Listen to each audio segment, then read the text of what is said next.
America అంటే గొప్ప దేశం కావచ్చు, వాళ్ళ దగ్గర ఆయుధాలు గొప్పవి కూడా అయి ఉండొచ్చు, చాలా చోట్ల ఉపయోగపడి ఉండొచ్చు. కానీ భౌగోళిక పరిస్థితుల రీత్యా కొన్ని చోట్ల పనికొస్తాయి, కొన్ని చోట్ల పనికిరావు.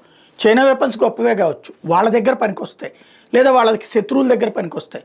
కానీ పాకిస్తాన్ దగ్గర పనికిరాలేదు, భారత్ మీద వాడటానికి పనికిరాలేదు. అట్లాగా ఆయుధం అన్నటువంటిది శక్తివంతమైన భౌగోళిక వాతావరణ పరిస్థితుల ఆధారంగా దాని పనితీరు ఉంటుంది, విధ్వంసపు తీరు ఉంటుంది.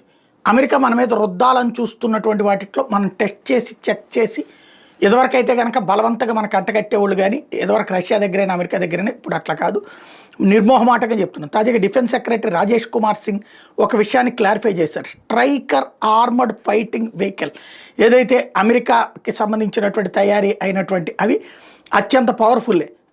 వాళ్ళ యుద్ధాల్లో అన్నిట్లో కూడా, ఆఫ్ఘనిస్తాన్లో యుద్ధంలో కావచ్చు, ఇతర యుద్ధాల్లో పనికొచ్చినాయి. అట్లాంటిది ఇండియన్ స్టాండర్డ్స్కి పనికిరాలేదు, ఇండియా ఆర్మీ ఆపరేషన్ రిక్వైర్మెంట్స్కి అనుగుణంగా అది లేదు అన్నటువంటిది సైన్యం చెక్ చేసి చెప్పింది.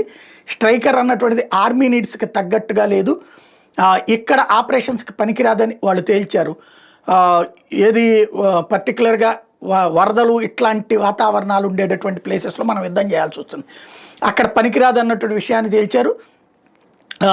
ప్రస్తుతం యాంఫిబియస్ వెర్షన్స్ ఏదైతే ఫ్యూచర్లో చెక్ చేద్దాం, జాయింట్ ఎక్సర్సైజ్ చేశాక అప్పుడు దాన్ని బట్టి చూద్దాం అన్నటువంటి చెప్పుకొచ్చారు.